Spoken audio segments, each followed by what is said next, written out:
Hello everyone. Continue करते हैं IBC के अंदर लिक्विडेशन प्रोसेस को। लास्ट सेशन में हमने लिक्विडेशन प्रोसेस स्टार्ट किया था, जिसमें लिक्विडेशन प्रोसेस के सेक्शन 33 से 53 along with section 54 of the dissolution हमने 3 पार्ट्स में इन सारे सेक्शंस को डिवाइड किया था।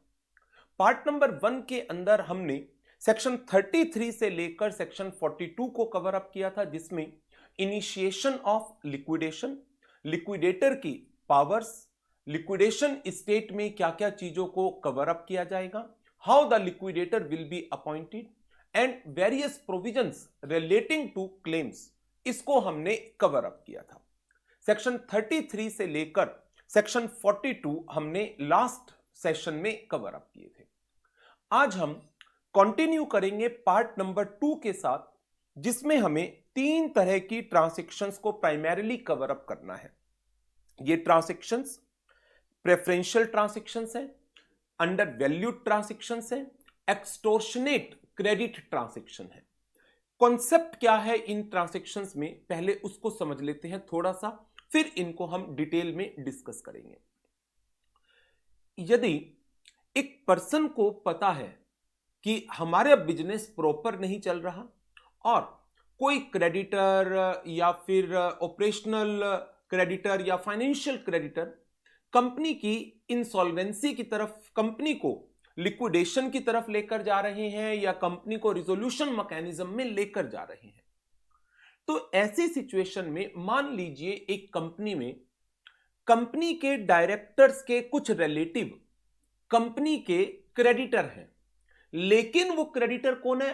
अनसिक्योर्ड क्रेडिटर है। कंपनी ने सामान खरीद रखा है, डायरेक्टर के रिश्तेदारों से अनसिक्योर्ड क्रेडिटर थे। अब कंपनी को पता है, कंपनी की मैनेजमेंट को पता है कि कंपनी रिजोल्यूशन के अंदर जा रही है या कंपनी लिक्विडेशन में जा रही है। तो कंपनी की मैनेजमेंट ने क्या किया? उन रिलेटिव को कंपनी के किसी प्रॉपर्टी पर सिक्योरिटी इंटरेस्ट दे दिया कि तुम अनसिक्योर्ड से सिक्योर्ड बन जाओ, ताकि कल को रिजोल्यूशन प्लान आए या लिक्विडेशन आए तो आप एक बेटर पोजीशन में हो। या कोई असेट ट्रांसफर कर दिया किसी पर्सन को कि 5 करोड़ का असेट था जो कंपनी का था, कंपनी ने उसको 3 करोड़ रुपए पर किसी और को बेच दिया। कंपनी ने कोई असेट गिफ्ट ही कर दिया किसी पर्सन को। तो यदि कोई कंपनी जब रिजोल्यूशन में जाने वाली है या लिक्विडेशन में जाने वाली है, उस टाइम पर कंपनी की मैनेजमेंट ने कोई ऐसी ट्रांजैक्शन की जिसमें किसी दूसरे पर्सन को प्रेफरेंस दिया गया, कंपनी ने कोई ऐसी ट्रांजैक्शन की जो एक अंडर वैल्यूड ट्रांजैक्शन है, या कोई डेट लिया गया लेकिन ऐसी टर्म्स पर जो अपने आप में क्लियरली एक्सटॉर्शनेट नेचर की है। मींस जैसे एग्जांपल, लोन लिया गया, मार्केट रेट है 10-12% के इंटरेस्ट का, 25% रेट ऑफ इंटरेस्ट के ऊपर लोन ले लिया गया, तो ऐसी ट्रांजैक्शन एक्सटॉर्शनेट क्रेडिट की डेफिनेशन में फॉल करती है। तो नाउ यदि एक कंपनी ने, जिसकी मैनेजमेंट को पता है कि कंपनी रिजोल्यूशन में जाने वाली है या कंपनी लिक्विडेशन में जाने वाली है, तो उसने अपने किसी पर्सन को, डायरेक्टर को, उसके रिश्तेदार को कोई बेनिफिट पहुंचाने के लिए कोई प्रेफरेंशियल ट्रांजैक्शन की, अंडर वैल्यूड ट्रांजैक्शन की या एक्सटॉर्शनेट क्रेडिट ट्रांजैक्शन की। तो यदि ये कंपनी अभी रिजोल्यूशन प्रोसेस में है तो रिजोल्यूशन प्रोफेशनल, यदि ये कंपनी लिक्विडेशन में जा चुकी है तो लिक्विडेटर एडजुडिकेटिंग अथॉरिटी को अप्लाई करेगा कि आप इन ट्रांजैक्शन को वॉइड डिक्लेयर करें और जो पोजीशन इन ट्रांजैक्शंस के पहले थी उसको रीस्टोर कराया जाए। सो 3 तरह की ये ट्रांजैक्शन है जहां पर यदि कॉर्पोरेट डेटर ने किसी रिलेटिव को या किसी और पर्सन को किसी भी तरह की कोई प्रेफरेंस दी, अंडर वैल्यू ट्रांजैक्शन एक्सरसाइज की या एक्सटॉर्शनेट क्रेडिट ट्रांजैक्शन की, so that distribution of assets के टाइम पर एक पर्सन जो रिलेटिव है या कोई भी और पर्सन है जिसकी कॉर्पोरेट डेटर की मैनेजमेंट से किसी तरह की अंडरस्टैंडिंग है, उसको बेटर पोजीशन में पहुंचा दिया जाए, तो ऐसी ट्रांजैक्शंस को अवॉइड करने के लिए, रोकने के लिए एडजुडिकेटिंग अथॉरिटी के पास एप्लीकेशन दी जा सकती है, and then adjudicating authority will pass appropriate order in case of such transactions. So ये 3 तरह की ट्रांजैक्शंस है जिनको अब हमें कवर अप करना है। 2 ये लिक्विडेशन प्रोसेस में कवर है, but at the same time resolution के टाइम पर भी ये चीजें कंसीडर हो सकती हैं। तो स्टार्ट करते हैं part number 2 of liquidation process को।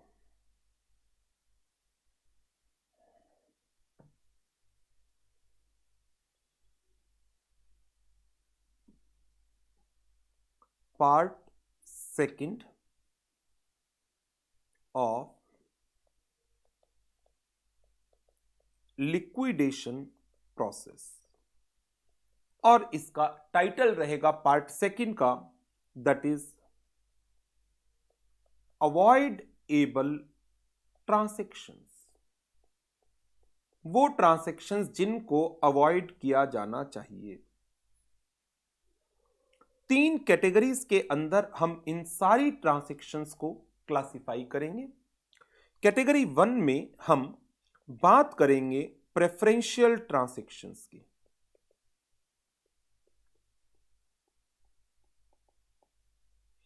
जिसमें हमारी डिस्कशन 2 सेक्शंस के ऊपर रहेगी, सेक्शन 43 एंड सेक्शन 44 के ऊपर।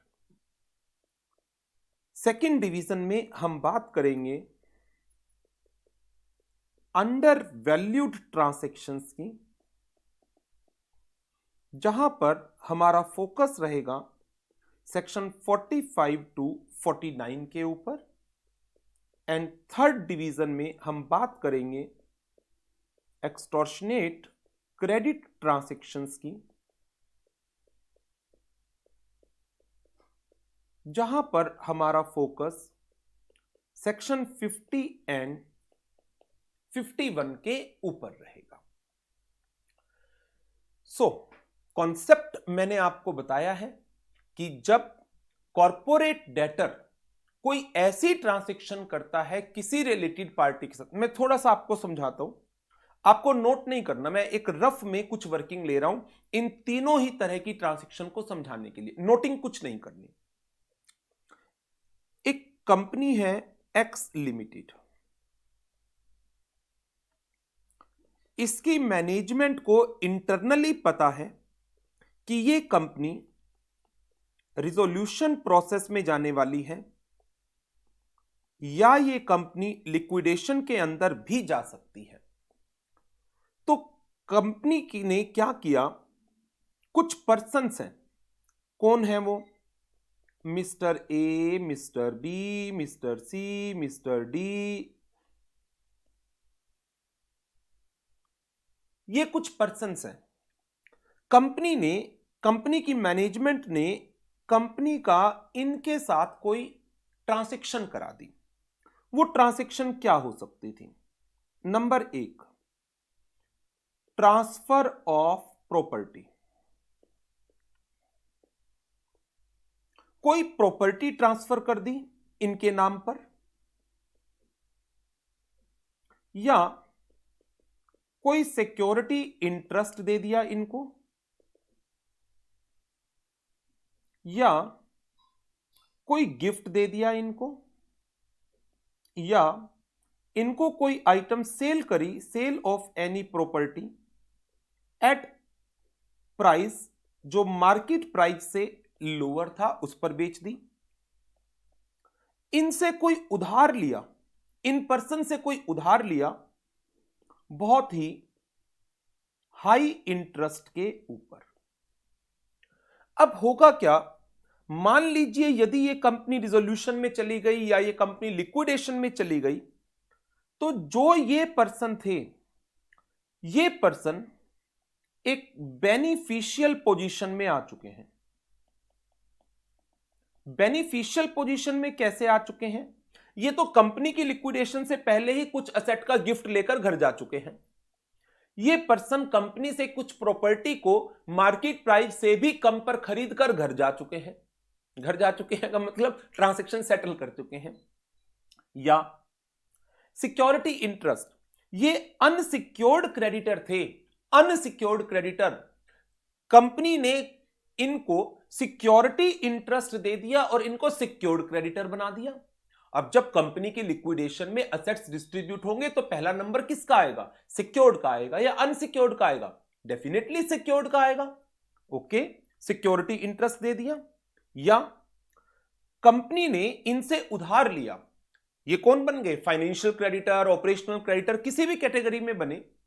कंपनी ने इनसे उधार लिया एक्सटॉर्शनेट टर्म्स के ऊपर, बहुत हाई रेट के ऊपर, और जब तक लिक्विडेशन स्टार्ट हुई ये तो कंपनी से 10% की जगह 25% का रेट ऑफ इंटरेस्ट लेकर इन्होंने तो एक तरीके से इंटरेस्ट के नाम पर ही प्रिंसिपल की काफी हद तक रिकवरी कर ली, बेनिफिट डिराइव करे कंपनी से बहुत ज्यादा।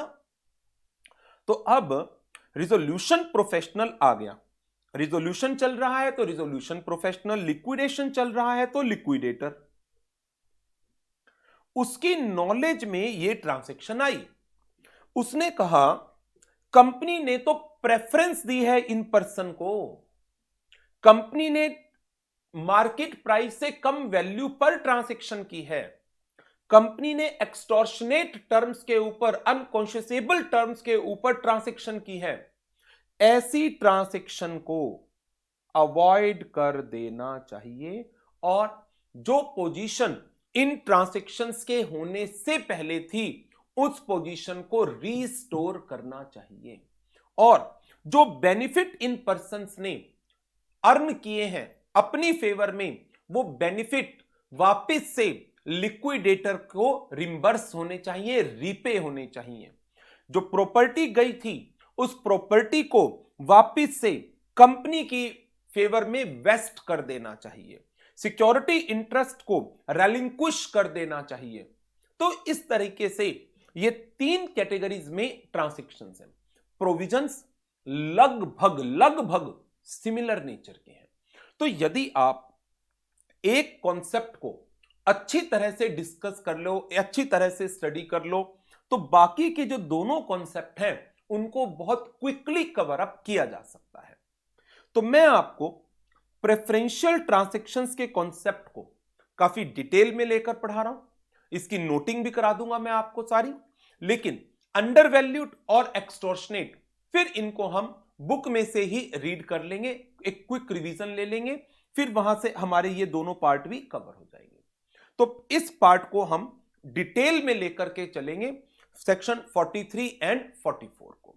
यदि ये पार्ट आपने अच्छी तरह से स्टडी कर लिया डिटेल में, तो बाकी के दोनों पार्ट तो बहुत क्विकली कवर अप हो जाएंगे।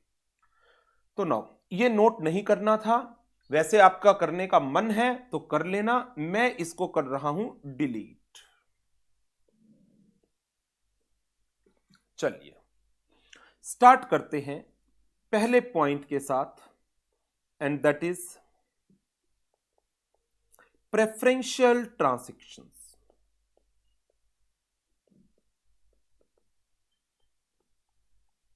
दो सेक्शंस हैं इसके अंदर, सेक्शन 43 एंड सेक्शन 44। मैं आपके साथ अभी बात कर रहा हूं सेक्शन नंबर 43 की।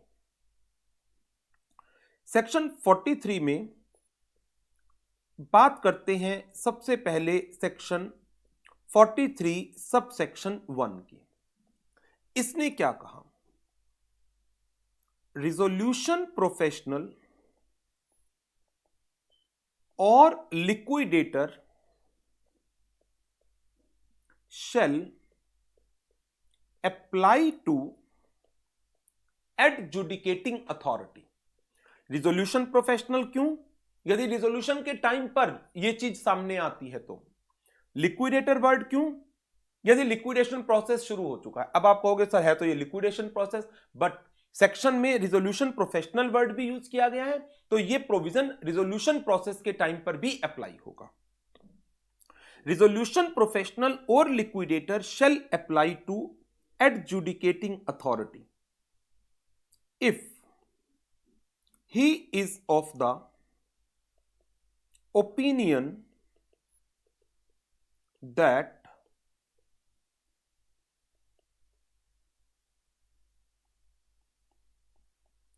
corporate debtor has at a relevant time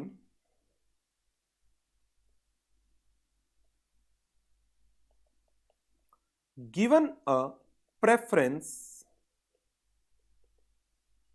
in such transactions in the manner laid down under section 43 subsection 2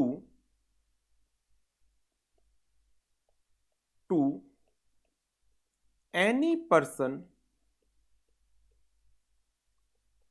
referred under section 43 subsection 4। किस लिए?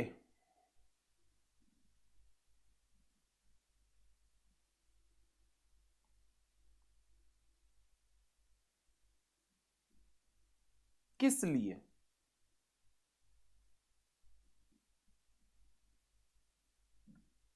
For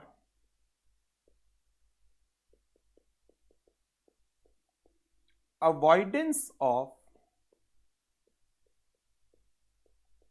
such transaction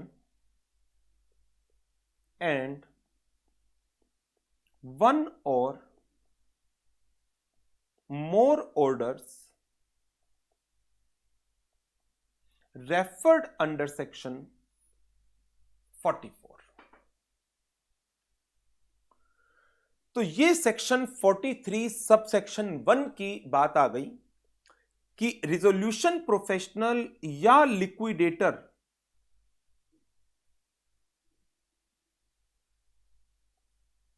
अप्लाई करेंगे एडजुडिकेटिंग अथॉरिटी को यदि कॉर्पोरेट डेटर ने at a relevant time एक preference दी है कुछ ट्रांसैक्शंस में इन the manner covered under section 43(2)। तो मैनर तो हमें 43(2) में पता चल जाएगा। कुछ पर्संस को जो सेक्शन 43 सबसेक्शन 4 में कवर होते हैं, किस लिए एप्लीकेशन देगा? इन ट्रांसैक्शन को वॉइड डिक्लेयर किया जाए और सेक्शन 44 के अंदर बताए गई कुछ बातों के ऑर्डर पास किए जाए। अब मेरे पास पॉइंट आ गया कि मुझे एक तो रेलिवेंट टाइम का मतलब पता होना चाहिए। रेलिवेंट टाइम क्या है? वो भी सेक्शन 43(4) में कवर है। पार्टीज ये भी सेक्शन 43(4) में कवर है। ट्रांसैक्शंस 43(2) में आ जाएंगे, ऑर्डर 44 के आएंगे। तो अब हमें जो चीजें और कवर अप करनी है, रेलिवेंट टाइम, कौन सी पार्टी को किस तरह की ट्रांसैक्शंस में प्रेफरेंस दी गई है।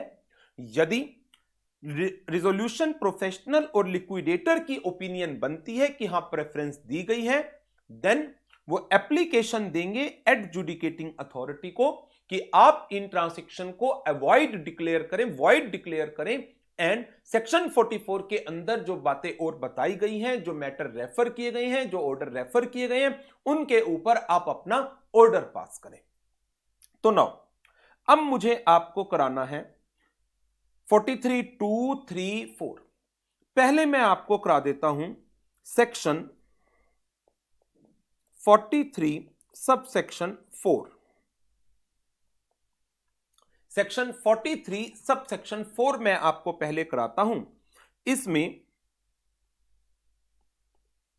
पर्संस कवर अप हो जाएंगे और रेलिवेंट टाइम कवर अप हो जाएगा। Persons and the relevant time. Persons कौन से हैं?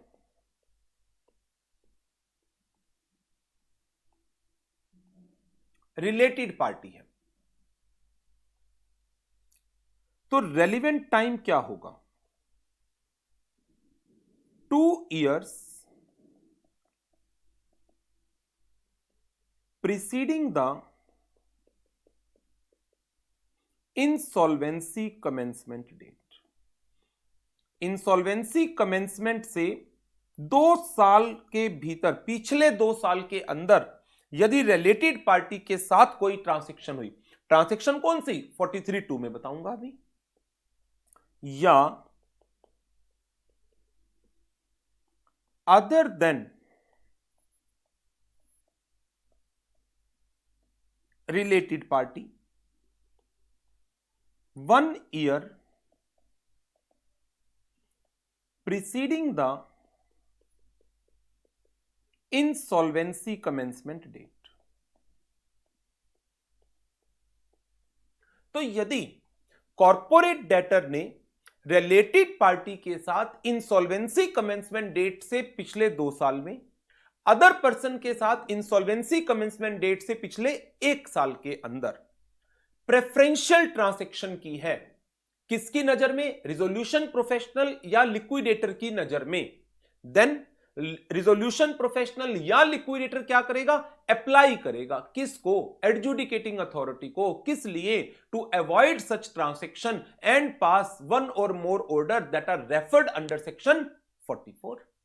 अब रिलेटेड पार्टी क्या है, इसके लिए आप जो एक काम कर सकते हैं, इस चैप्टर की बिगिनिंग में, स्टार्टिंग में कुछ डेफिनेशंस मैंने दे रखी हैं, तो उस डेफिनेशन के अंदर सेक्शन 5 सबसेक्शन 24 के अंदर आप रिलेटेड पार्टी की डेफिनेशन को पढ़ सकते हैं कि रिलेटेड पार्टी में कौन कौन से पर्सन कवर हो जाएंगे।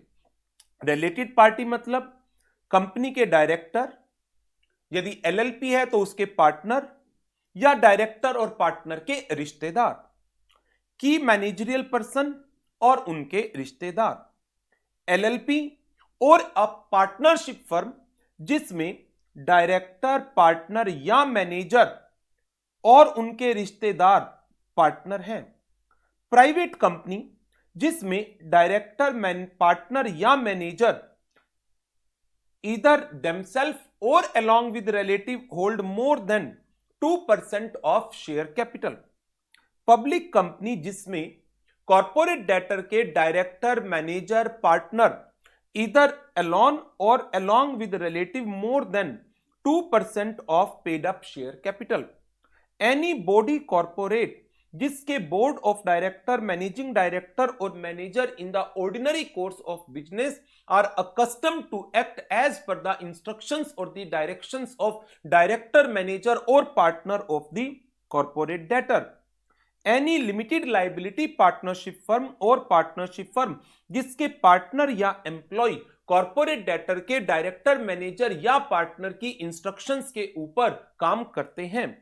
एनी पर्सन जिसकी एडवाइस, डायरेक्शन या इंस्ट्रक्शंस के ऊपर कॉर्पोरेट डेटर के डायरेक्टर, मैनेजर या पार्टनर काम करते हैं।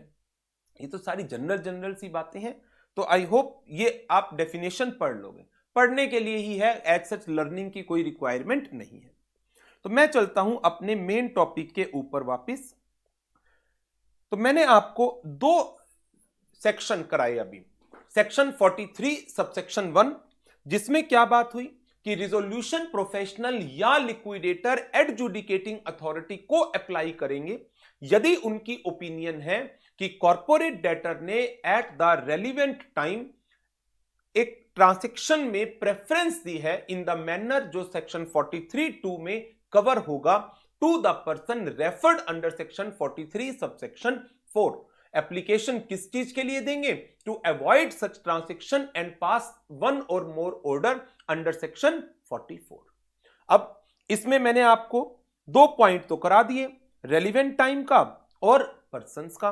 रेलिवेंट टाइम रिलेटेड पार्टी के केस में 2 years immediate preceding the insolvency commencement date and other person के केस में 1 year immediate preceding the insolvency commencement date.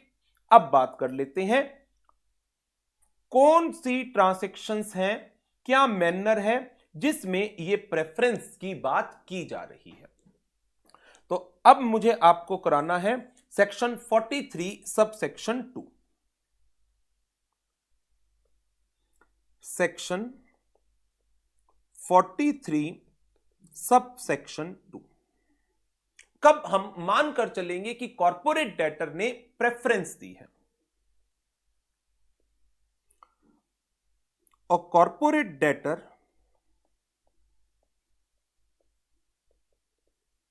shall be deemed to have given a preference if there is a transfer of property, कोई property transfer हुई है और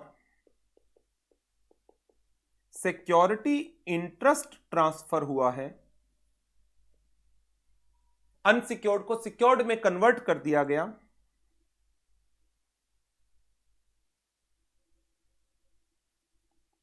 for the benefit of creditors, surety or guarantors for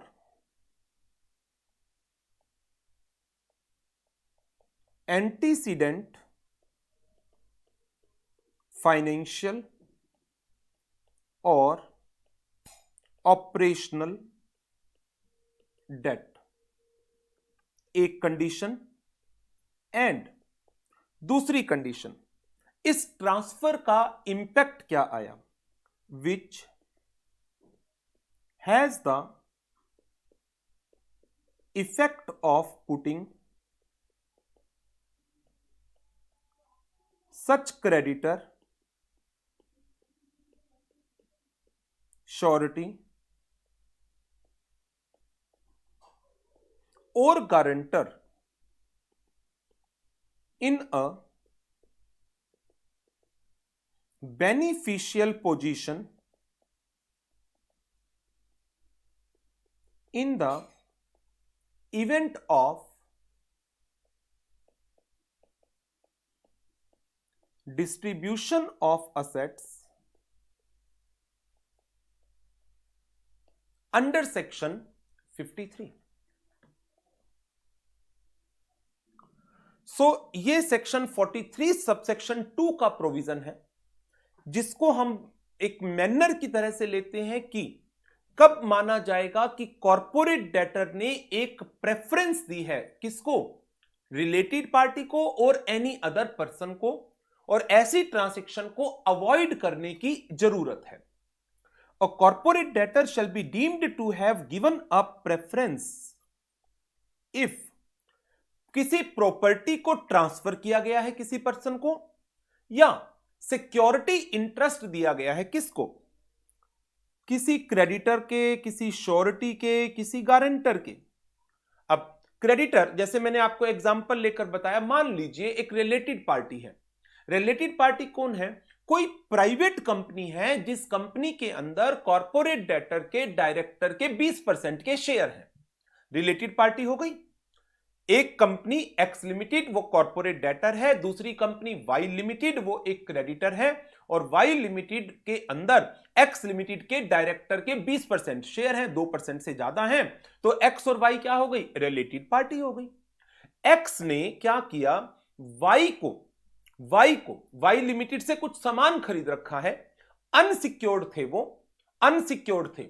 अब director को पता चल गया कि कंपनी की हालत तो खराब है, कंपनी इंसॉल्वेंसी में जा सकती है, तो उन्होंने क्या किया कि जो वो ऑपरेशनल डेट था, ऑपरेशनल डेट बाद में उसके लिए सिक्योरिटी इंटरेस्ट प्रोवाइड कर दिया, उस डेट को सिक्योर्ड बना दिया।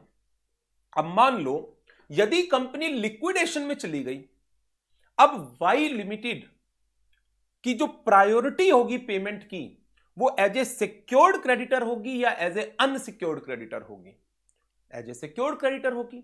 तो क्या इसका फायदा यह हुआ कि ये जो क्रेडिटर था ये एक बेनिफिशियल पोजीशन में चला गया यदि असेट्स का डिस्ट्रीब्यूशन होता है अंडर सेक्शन 53 लिक्विडेशन के समय।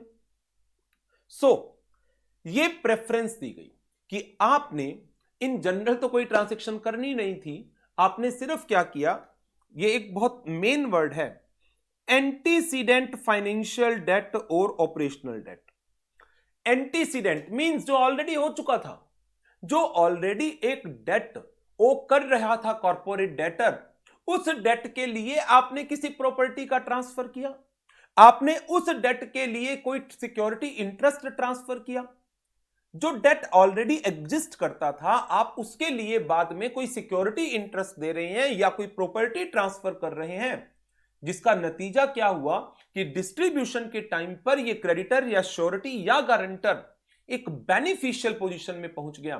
तो ये आपने एक तरीके से क्या इन पर्सन को एक प्रेफरेंस दे दी है कि तुम्हें नुकसान ना हो। यदि हम रिजोल्यूशन में चले गए या हम लिक्विडेशन में चले गए, तुम्हें नुकसान नहीं होने देंगे, कोई चिंता मत करो। कोई बात नहीं, यदि ये ट्रांजैक्शन रिजोल्यूशन प्रोफेशनल की नॉलेज में आ गई रिजोल्यूशन प्रोसेस के दौरान, या लिक्विडेटर की नॉलेज में आ गई लिक्विडेशन प्रोसेस के दौरान, तो वो क्या करेंगे, वो अप्लाई करेंगे किसको, एडजुडिकेटिंग अथॉरिटी को। किस लिए? For avoidance of such transaction and one or more order referred under section 44। तो अब मैंने आपको 43(2) भी करा दिया। However there are certain exceptions. Exception की बात कर लेते हैं। Section 43 subsection 3, exceptions to section 43 subsection 2 कब इन ट्रांजैक्शंस को प्रेफरेंशियल नेचर का नहीं माना जाएगा?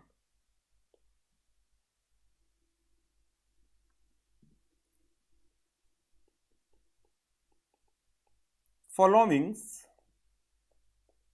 will not be considered as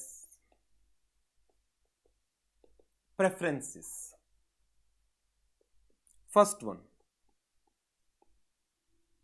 transfer made in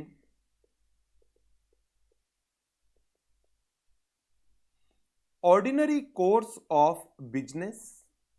transaction in the ordinary course of business हो रही है। और B, transfer creating a security interest in property acquired by corporate debtor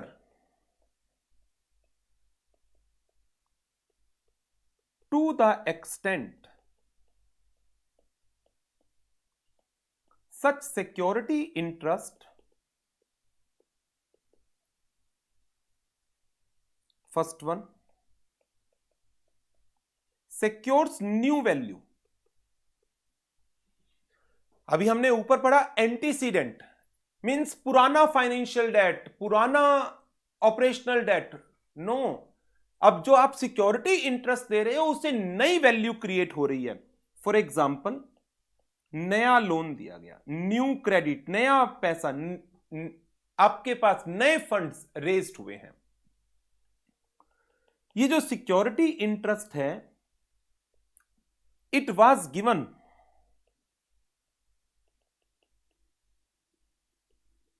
at the time of or after signing the security agreement, and security agreement contains a description of such property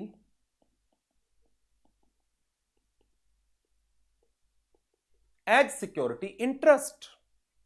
ये जो security interest दिया गया, ये जब security agreement sign हुआ उस समय दिया गया या फिर आफ्टर साइनिंग।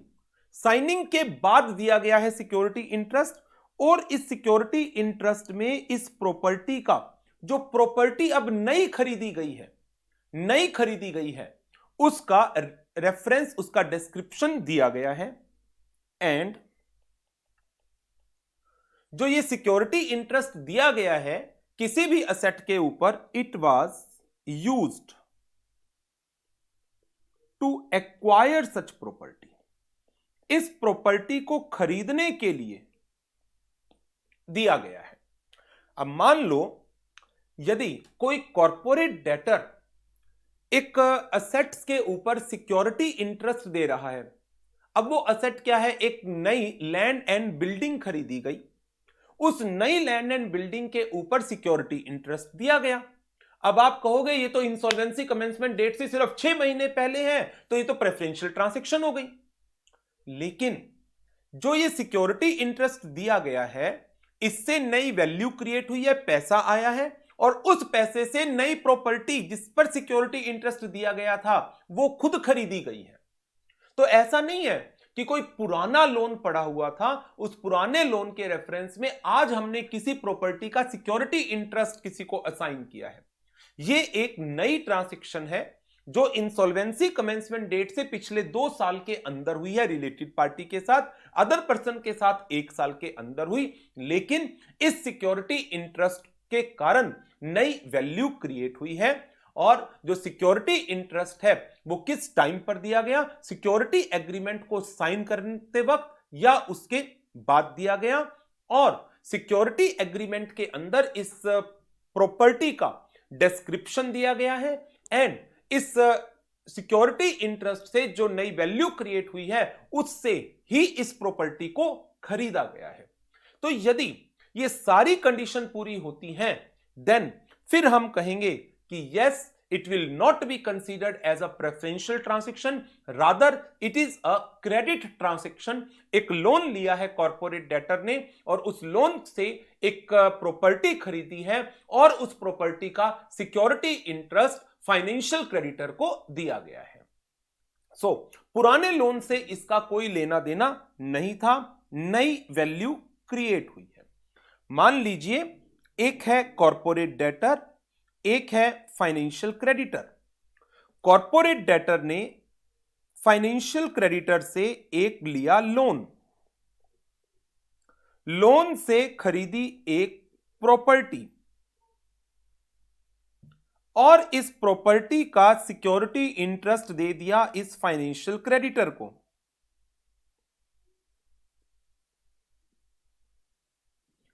यह फाइनेंशियल क्रेडिटर है एक रिलेटेड पार्टी, ट्रांजैक्शन हुई है इंसॉल्वेंसी कमेंसमेंट डेट से 2 साल के अंदर। यह फाइनेंशियल क्रेडिटर नहीं है कोई रिलेटेड पार्टी, यह ट्रांजैक्शन हुई है इंसॉल्वेंसी कमेंसमेंट डेट से 1 साल के अंदर। तो जो ये सिक्योरिटी इंटरेस्ट दिया गया है, क्या इससे कोई नई वैल्यू क्रिएट हुई है? हां, नया लोन का पैसा आया है। ओके, इस लोन के पैसे का किया क्या गया, ये वाली नई प्रॉपर्टी खरीदी गई है और इसी प्रॉपर्टी का सिक्योरिटी इंटरेस्ट हमने फाइनेंशियल क्रेडिटर को दिया है, और जो सिक्योरिटी इंटरेस्ट दिया गया उसका जो सिक्योरिटी एग्रीमेंट साइन हुआ उसके अंदर इस प्रॉपर्टी को डिस्क्राइब किया गया है। और जब ये लोन हुआ, ये लोन दिया गया बाय द फाइनेंशियल क्रेडिटर, तो फाइनेंशियल क्रेडिटर ने इसकी इंफॉर्मेशन को रिकॉर्ड करवाया है इंफॉर्मेशन यूटिलिटी के अंदर।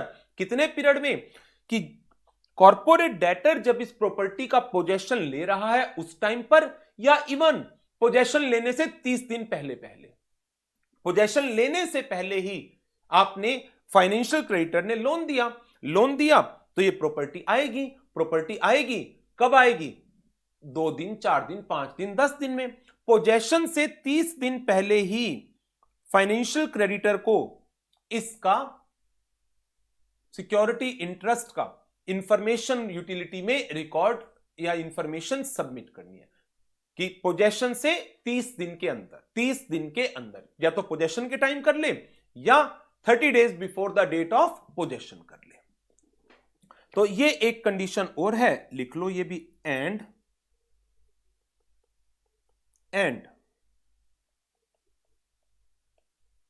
Transfer registered with information utility on और बिफोर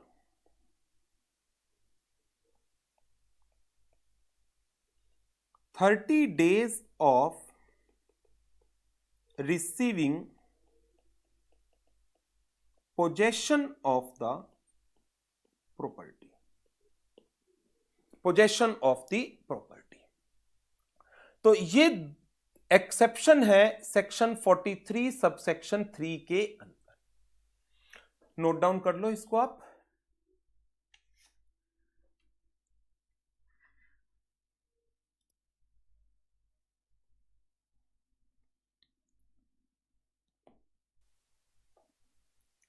सो विद दिस हमारा सेक्शन नंबर 43 कंप्लीट हो गया और अब आगे बढ़ते हैं सेक्शन नंबर 44 के ऊपर.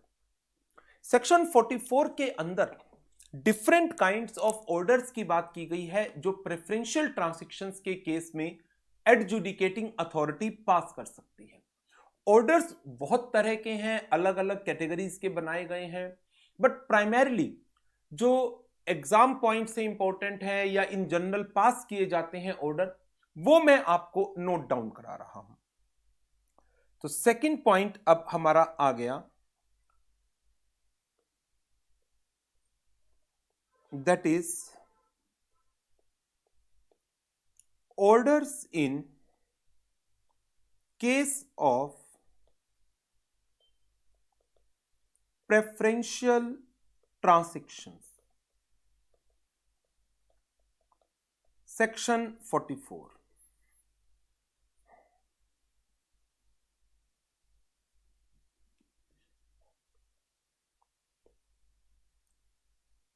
A point.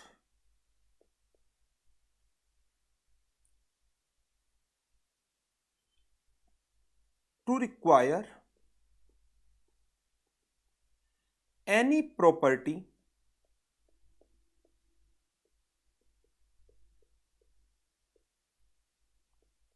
transferred in connection with giving of the preference to be vested in the corporate debtor. ये प्रॉपर्टी वापिस किसकी फेवर में आ जाएगी? कॉर्पोरेट डेटर की फेवर में. तो पहला ऑर्डर जो आएगा, wasting of the property in favour of corporate debtor.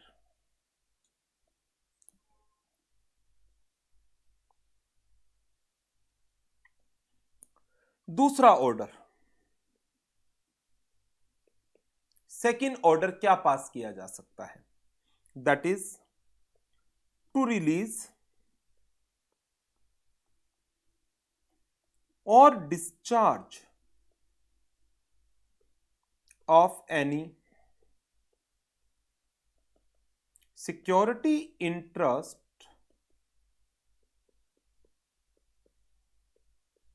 created by corporate debtor. तो जो सिक्योरिटी इंटरेस्ट क्रिएट कराया गया था उसको रिलीज कर देना, डिस्चार्ज कर देना, एडजुडिकेटिंग अथॉरिटी ये ऑर्डर भी पास कर सकती है. हाउ एवर इसकी एक एक्सेप्शन है. एक्सेप्शन क्या है? Security interest acquired from a person other than corporate debtor in good faith for a value. जैसे आप इंडियन कॉन्ट्रैक्ट एक्ट में कई बार इन चीजों को पढ़ते थे कि एक्स ने वाई की फेवर में एक ट्रांजैक्शन की, वो ट्रांजैक्शन फ्रॉडुलेंट है, वो ट्रांजैक्शन प्रेफरेंशियल है, लेकिन वाई ने आगे ये सिक्योरिटी इंटरेस्ट जेड को दे दिया। एक्स ये है एक कॉर्पोरेट डेटर, वाई ये है फाइनेंशियल क्रेडिटर, इन दोनों के बीच में तो हुई है प्रेफरेंशियल ट्रांजैक्शन।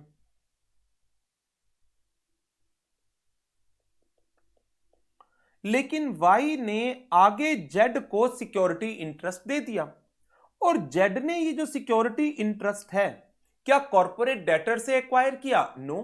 किससे? किसी और पर्सन से अदर देन कॉर्पोरेट डेटर। क्या गुड फेथ में? हां। For a consideration? जी हां। तो क्या एडजुडिकेटिंग अथॉरिटी जेड के अगेंस्ट ऑर्डर पास कर सकती है इन फेवर ऑफ लिक्विडेटर कि जेड तुम्हें जो सिक्योरिटी इंटरेस्ट मिला हुआ है वो भी खत्म होता है? नो। क्यों?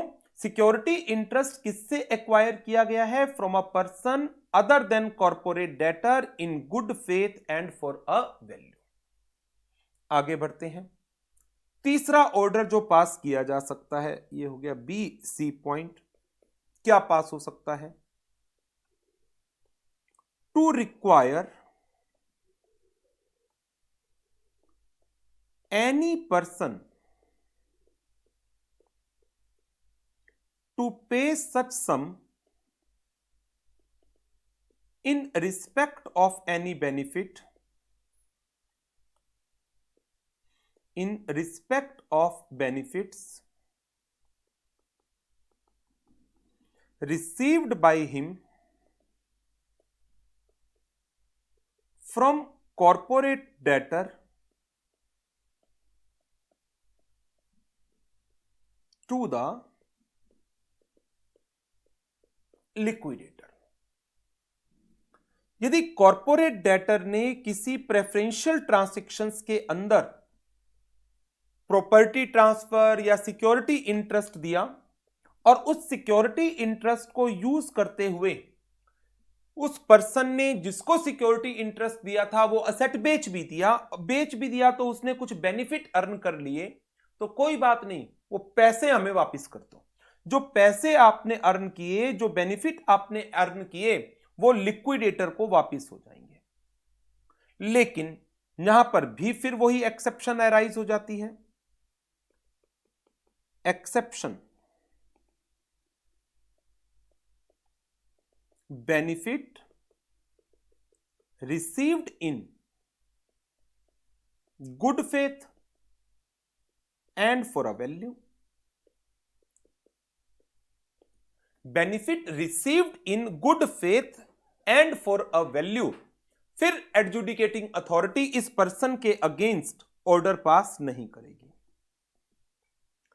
तो ऑर्डर तो और भी है सेक्शन 44 के अंदर, बट प्राइमरीली ये तीन तरह के ऑर्डर हैं जो सेक्शन 44 के अंदर एडजुडिकेटिंग अथॉरिटी से आप एक्सपेक्ट कर सकते हो। तो यदि क्वेश्चन आ भी जाए इसका, तो 4 नंबर का क्वेश्चन आता है तो आप इन 3 पॉइंट को अलोंग विद एक्सेप्शन भी लिख देंगे, आपका आंसर कंप्लीट है। और एक एक्सप्लेनेशन और आप इसमें दे सकते हैं कि कब हम मानेंगे ये गुड फेथ में नहीं होगा। मैं उसका नोट लिखवा देता हूं आपको, वो भी आप साथ में रेफर कर सकते हैं। Note,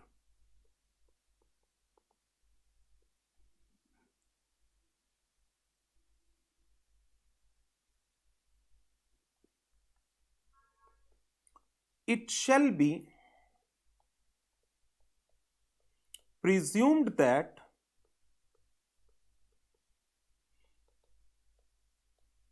the interest acquired or benefit was received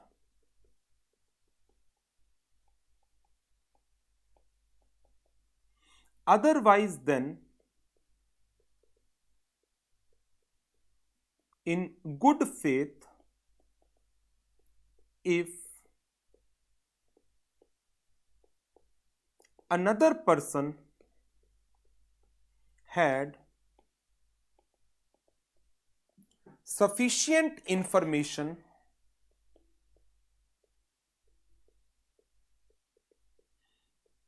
of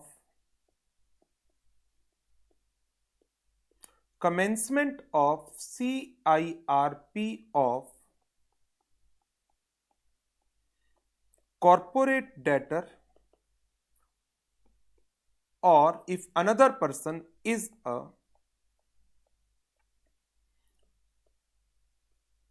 related party.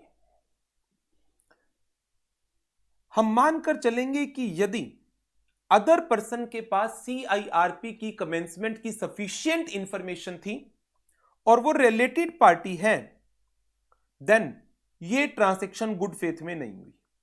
जो इंटरेस्ट एक्वायर किए गए हैं या बेनिफिट डिराइव किए गए हैं, that was not in good faith. अच्छा, और अब इसके ऊपर भी एक पॉइंट है सफिशिएंट इंफॉर्मेशन के रेफरेंस में. It will be deemed that a person is having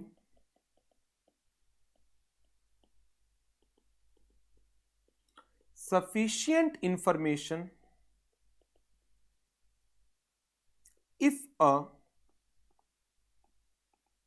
public announcement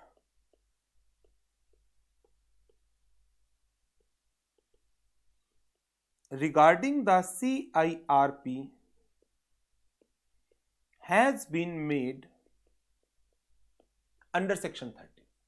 यदि सेक्शन 13 के अंदर CIRP की पब्लिक अनाउंसमेंट हो चुकी है तो इसका मतलब आपके पास सफिशिएंट इंफॉर्मेशन थी. इसको नोट कर लो जल्दी से.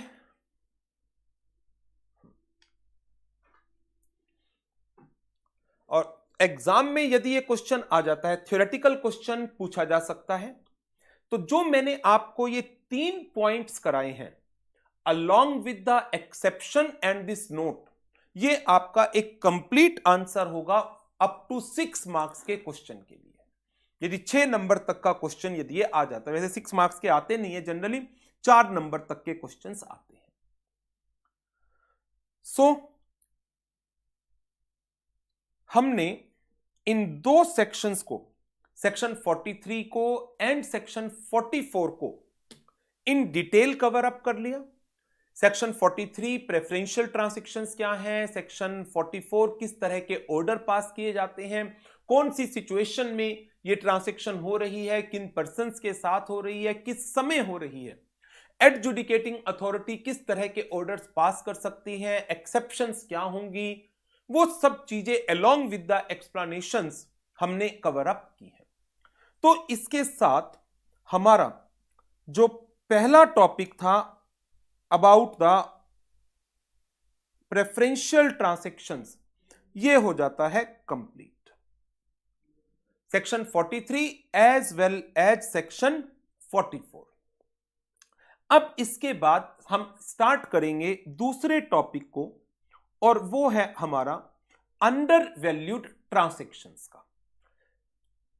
अंडर वैल्यूड ट्रांजैक्शंस में हमारे पास इन टोटल 5 सेक्शंस हैं जो हमें कवर अप करने हैं. प्रेफरेंशियल ट्रांजैक्शंस का कॉन्सेप्ट यदि समझ में आ जाए, देन अंडर वैल्यूड को, एक्सटॉर्शनेट क्रेडिट ट्रांजैक्शंस को समझने में ज्यादा टाइम लगेगा ही नहीं.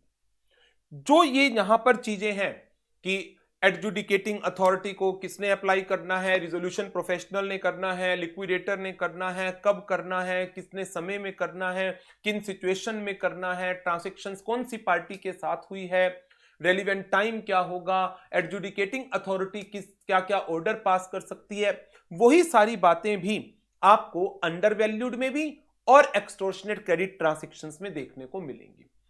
मैं आपको इनके सेक्शंस की एक बार नोटिंग करा रहा हूं, बाकी डिटेल हम इसकी बुक में से करेंगे.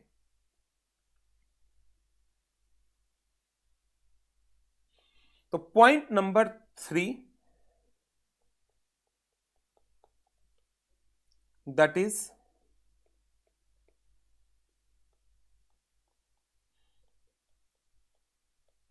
undervalued transactions, सेक्शन 45 से लेकर 49.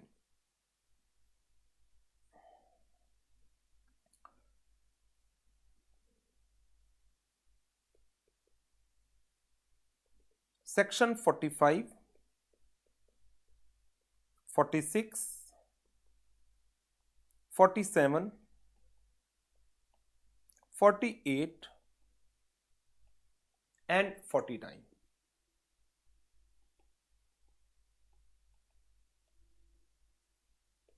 Section 45,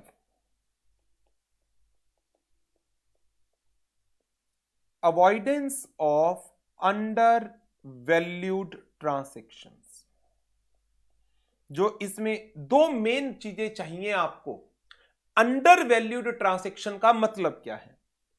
यदि कोई गिफ्ट हुआ है या मार्केट प्राइस से कम प्राइस के ऊपर, लोअर कंसीडरेशन के ऊपर किसी प्रॉपर्टी को बेचा गया है, देन वो एक अंडर वैल्यूड ट्रांजैक्शन मानी जाएगी।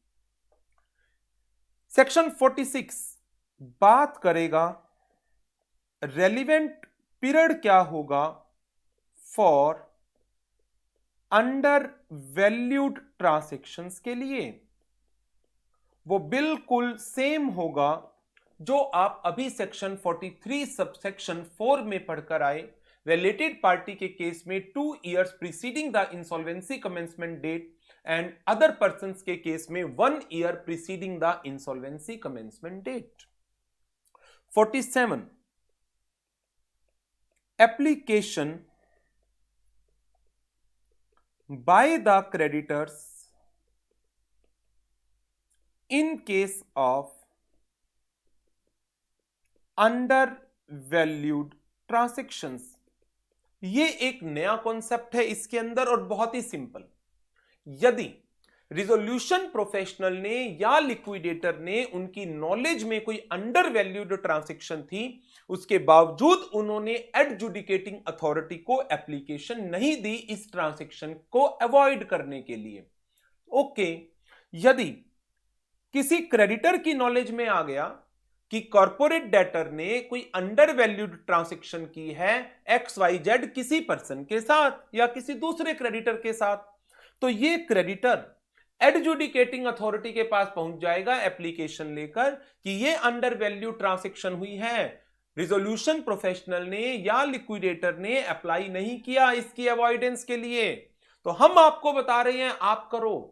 एडजुडिकेटिंग अथॉरिटी मैटर की हियरिंग करेगी और यदि उनको लगता है कि हां एक्चुअल में अंडरवैल्यू ट्रांजैक्शन हुई है और ये रिजोल्यूशन प्रोफेशनल और लिक्विडेटर की नॉलेज में थी, तो नंबर 1 वो ट्रांजैक्शन को ये कहेंगे खत्म, नल एंड वॉइड इफेक्ट हुआ इसका। एंड नंबर 2 पर बोर्ड को, इंसॉल्वेंसी बैंक्रप्सी बोर्ड को कहेंगे इस लिक्विडेटर के ऊपर, इस रिजोल्यूशन प्रोफेशनल के ऊपर डिसिप्लिनरी एक्शन लो। बस सिंपल सा है section 47। 48 orders in case of undervalued transactions। Undervalued transaction के केस में एडजुडिकेटिंग अथॉरिटी क्या ऑर्डर पास करेगी? जैसे मैंने आपको अभी 44 के केस में बताया, वो रिस्टोरेशन की बात करेंगे कि बेनिफिट आया था वो वापस लेने की बात करेंगे, जो गिफ्ट दिया था वो वापस लेने की बात करेंगे, उसने आगे बेच दिया तो पैसे की रिकवरी की बात करेंगे। तो ये ऑर्डर्स हैं इन केस ऑफ अंडरवैल्यूड ट्रांजैक्शंस के।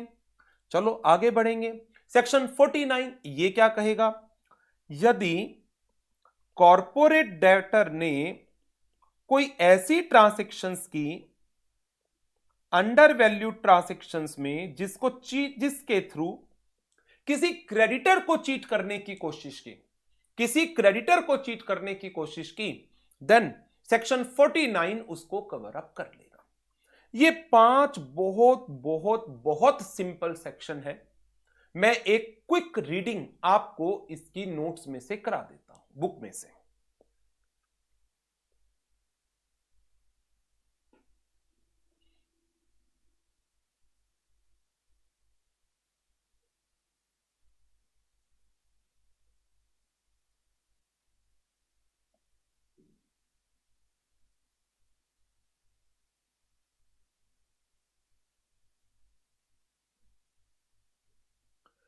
Section 45 avoidance of undervalued transactions. यदि लिक्विडेटर या रिजोल्यूशन प्रोफेशनल, दोनों वर्ड क्यों यूज किए गए हैं यह भी मैं आपको बता चुका हूं। On an examination of the transactions of the corporate debtor determine that certain transactions हुई हैं during the relevant period covered under section 46 which were undervalued, they will make an application to whom? To the adjudicating authority. किस लिए? To declare such transactions as void and reverse the effects of such transactions. एक transaction को कब undervalued माना जाएगा? यदि corporate debtor ने gift दिया है किसी पर्सन को या किसी ट्रांसेक्शन को किया है किसी पर्सन के साथ जिसमें कॉर्पोरेट डेटर के किसी असेट्स का ट्रांसफर हुआ है फॉर ए कंसीडरेशन जिसकी वैल्यू सिग्निफिकेंटली लेस है than the value of consideration, for a consideration which the value of which is significantly less the value of consideration provided by the corporate debtor, और ये transaction in the ordinary course of business of corporate debtor नहीं हुई। वही simple सा process आ गया। आपको main जो दो चीजें हैं याद रखने वाली कि अंडर वैल्यू ट्रांसेक्शन में क्या कवर हुआ, gift and transactions executed for a consideration lower than the market values and not in the ordinary course of business. Thereafter time period की बात कर लेते हैं। Relevant period for avoidance of transactions कितना है? Related party के case में 2 years before the insolvency commencement date, other than related party के केस में 1 year before the insolvency commencement date.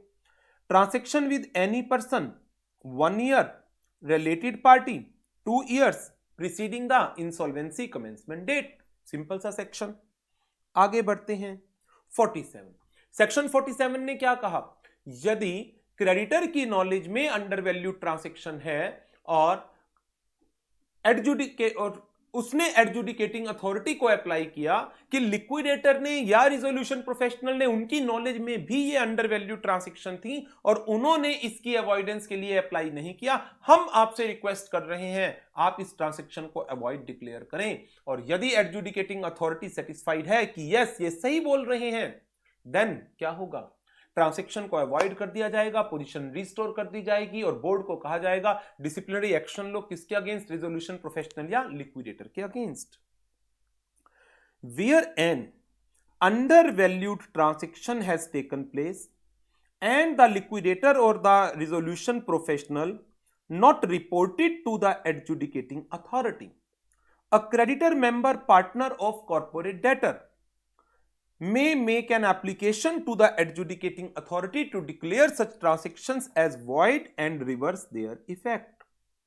Adjudicating authority after examination of the application is satisfied that undervalued transactions हुई हैं, liquidator or the resolution professional after having sufficient information or opportunity to avail information did not report such transaction, उन्होंने report नहीं किया इन transactions को to the adjudicating authority, it shall pass an order restoring the position as it exists before such transaction and reversing the effect and requiring the board means Insolvency and Bankruptcy Board of India to initiate disciplinary proceedings against the liquidator or the resolution professional as the case may be। Simple है। आगे बढ़ते हैं section 48 पर। Section 48 किसकी बात करता है? Orders in case of under value transaction. जैसे सेक्शन 44 था वैसे सेक्शन 48 है। एडजुडिकेटिंग अथॉरिटी के ऑर्डर में provide for the following. Number 1, requiring any property transferred as part of the transaction to be vested in the corporate debtor। कोई security interest दिया गया था, रिलीज और discharge of the security interest granted by the corporate debtor. require any person to pay such sum in respect of the benefits received by such person किसको दे ये पैसा? Liquidator को या रिजोल्यूशन प्रोफेशनल को? Require the payment of such consideration for the transaction as may be determined by the independent expert. Gift दिया था, वापिस नहीं आ रहा, गिफ्ट के पैसे दे दो, गिफ्ट के पैसे दे दो। तो इस तरह से ये ट्रांजैक्शंस हुई हैं। अब बात आ गई सेक्शन 49। यदि गिफ्ट दिया गया, कॉर्पोरेट डेटर ने गिफ्ट दिया किसको? किसी रिश्तेदार को दे दिया। अब रिश्तेदार कौन? डायरेक्टर का बेटा।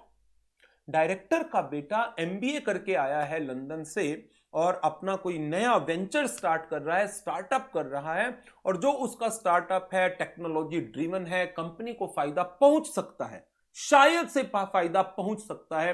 कंपनी ने उसको गिफ्ट किया 5 करोड़ रुपए के असेट्स कंपनी के, जबकि इन असेट्स के ऊपर एक तरीके से चार्ज था किसी पर्सन का। चार्ज इन द सेंस कोई डायरेक्ट चार्ज नहीं था, लेकिन जिन पर्सन्स ने, बैंकर ने पैसा दे रखा है कंपनी के बिजनेस को रन करने के लिए, कॉर्पोरेट डेटर उस पैसे से खरीदे गए असेट्स को गिफ्ट कर रहा है। किस पर्पस के लिए? कि ये कंपनी इंसॉल्वेंसी में यदि चली गई, कुछ नहीं मिलना, पैसा क्रेडिटर्स के पास चला जाना है, पैसा क्रेडिटर के पास चला जाना है, बैंक वाले उठा करके ले जाएंगे। चीट करने के लिए उन्होंने क्या किया? गिफ्ट करा है, टू डिफ्रॉड द क्रेडिटर्स। यदि कॉर्पोरेट डेटर ने कोई अंडर वैल्यूड ट्रांजैक्शन की है अंडर सेक्शन 45 और एडजुडिकेटिंग अथॉरिटी को लगता है कि यह ट्रांजैक्शन कॉर्पोरेट डेटर ने डेलिब्रेटली, जानबूझ करके की है, जानबूझ करके, then they can restore the position as it exists before such transaction, assuming that ये transaction कभी हुई ही नहीं, and protect the interests of person जो इस ट्रांसैक्शंस के विक्टिम्स हैं, मींस क्रेडिटर है। हां, एक्सेप्शन जरूर है। जैसी एक्सेप्शंस हमने सेक्शन 44 के अंदर पढ़ी थी कि यदि गुड फेथ में ट्रांसैक्शन हुई है और किसी दूसरे पर्सन ने गुड फेथ में सिक्योरिटी इंटरेस्ट एक्वायर किए किस फॉर वैल्यू, किसी दूसरे पर्सन ने गुड फेथ में कोई प्रॉपर्टी एक्वायर की है फॉर ए वैल्यू, देन फिर एक्सेप्शन है, फिर एडजुडिकेटिंग अथॉरिटी ऐसी ट्रांसैक्शन को जनरली रिवर्स नहीं करती है। An order under this section shall not affect any interest in property जो एक्वायर किए गए हैं from a person other than corporate debtor in good faith and for value without notice of the relevant circumstances. यही सारी बातें यदि आपको ध्यान हो तो मैंने आपको 44 के अंदर भी लिखवाई थी कि यदि एक पर्सन ने बेनिफिट रिसीव किया इन good faith and for value और उसकी नॉलेज में यह चीज नहीं थी, इंसॉल्वेंसी की नॉलेज नहीं थी, उसको किस सिचुएशन में हम कहेंगे इंसॉल्वेंसी की नॉलेज थी, वो भी मैंने आपको 44 में इसका एक नोट लिखवाया था। तो उसी तरह से यहां पर भी एक्सेप्शन कवर अप की गई है कि ये ऑर्डर उन पर्संस के इंटरेस्ट को अफेक्ट नहीं करेगा जिन्होंने इंटरेस्ट एक्वायर किए थे in good value for in good faith for a consideration without having knowledge about the relevant circumstances. An order under this section shall not require a person जिसने इन transactions में benefit लिए हैं इन good faith for value without notice of the relevant circumstances, उसको जरूरत नहीं है liquidator को जो बेनिफिट उसने लिए वो बेनिफिट का पैसा देने की, to pay any sum, to pay any. तो ये था हमारा section 49 about the transactions defrauding the creditors. अब इसके ऊपर हमारे पास एक दो क्वेश्चन भी हैं, उनको भी मैं साथ साथ कवर अप कर देता हूं। एक तो क्वेश्चन है अप्रैल 18 के मॉक टेस्ट पेपर का। आपके पास जो भी बुक होगी उसमें क्वेश्चन नंबर कुछ आगे पीछे हो सकते हैं क्योंकि इस चैप्टर के अंदर नए कॉन्सेप्ट को ऐड किया गया, कुछ नए क्वेश्चन भी ऐड हुए, तो इसके क्वेश्चन नंबर आगे पीछे हो सकते हैं, तो देख लीजिएगा। अप्रैल 18 के मॉक टेस्ट पेपर का क्वेश्चन है ये। Mister x, a resolution professional in a liquidation process on an examination of sale of property of corporate debtor, find कि ये ट्रांसेक्शन रिलेटिव के साथ हुई है within 6 month preceding the insolvency commencement date was undervalued थी। Give the following reference, give the following answer. Number 1, state the validity of the conduct of such transaction by corporate debtor to his relative। क्या ये transaction valid होगी? No. Adjudicating authority इस transaction को void declare कर सकती है and may reverse the effect of such transaction for the purpose of restoring the position as it exist before occurrence of this transaction. What will be the consequences when resolution professional determines such transaction undervalue and fails to report the same to the NCLT? In that case, creditor may apply to the adjudicating authority and उस situation के अंदर section 47 में adjudicating authority may pass an order for declaring the transaction void, reversing the effect and instruct the Insolvency and Bankruptcy Board of India to initiate the disciplinary action against the liquidator or the resolution professional as the case may be. What order NCLT shall pass when corporate debtor entered into a undervalued transaction? Section 48। क्या क्या order pass हो सकते हैं? एक तो ये question था इसका अप्रैल 18 के मॉक टेस्ट पेपर का, और एक क्वेश्चन जनवरी 21 के एग्जाम में भी आया है 3 नंबर के लिए। Omega limited is undergoing a CIRP under the Insolvency and Bankruptcy Code. Mr. Ravi was appointed as the resolution professional. On perusal of the books of account, Mr. Ravi noted a few undervalued transactions had taken place during a period of 6 months preceding the insolvency commencement date. However, despite having information, उसने report नहीं किया इन transactions को to the adjudicating authority. Now the members of corporate debtor propose to make an application to adjudicating authority to report the undervalued transaction. Referring to the provisions of IBC Code 2016, answer the following. Whether the members of the corporate debtor have a legal right to do so. Creditor, member, partner, 3 word use है। creditor, member, partner, yes, legal right है section 47 में। What order the adjudicating authority can pass? Transaction को void, reverse the situation to restore the position as it exists before occurrence of this transaction and to instruct the Insolvency Bankruptcy Board to initiate disciplinary proceedings against the resolution professional or the liquidator as the case may be. Section 47 simple सा है, ठीक है, बहुत आसान से है। सो इसके साथ सेक्शन 45 से सेक्शन 49 भी हमारे कवर अप हो जाते हैं। चलिए अब बढ़ते हैं आगे।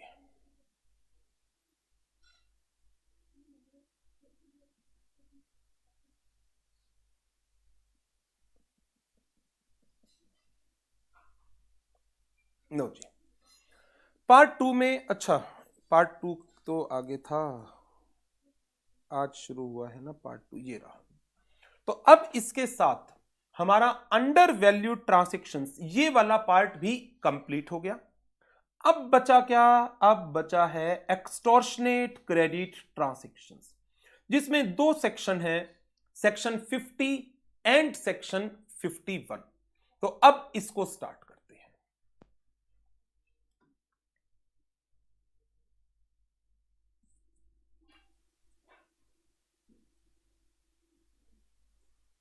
बिल्कुल सेम जैसे आपने अभी इसको पढ़ा अंडर वैल्यूड को या फिर प्रेफरेंशियल ट्रांजैक्शंस को, उसी तरह से एक्सटॉर्शनेट क्रेडिट ट्रांजैक्शंस है। Point number 4। अच्छा, एक यहां पर मैं आपके रेफरेंस क्वेश्चन आपको जरूर करने होते हैं, मैं जैसे हमेशा लिखता हूं यहां पर भी लिख देता हूं। डू प्रैक्टिस क्वेश्चंस कौन कौन से थे? अप्रैल 18 के मॉक टेस्ट पेपर का क्वेश्चन था और जनवरी 21 के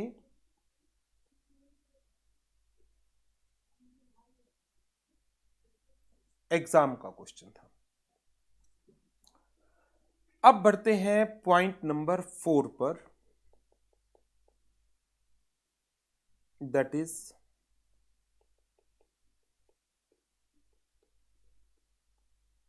extortionate credit transactions।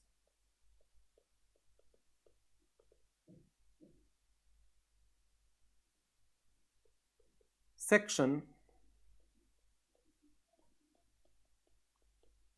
50 एंड 51, दो सेक्शंस आएंगे इसमें।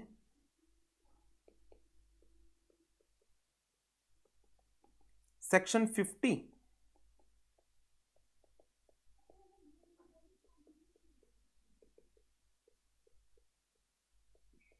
extortionate credit transactions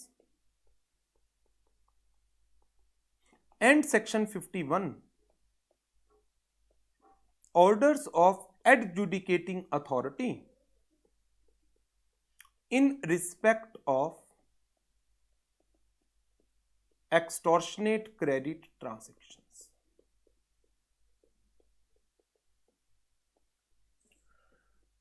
now order तो आपको पता ही है, आप एक ऑर्डर सेक्शन 44 में पढ़कर आए, दूसरा 48 में पढ़कर आए, तीसरा 51 में है।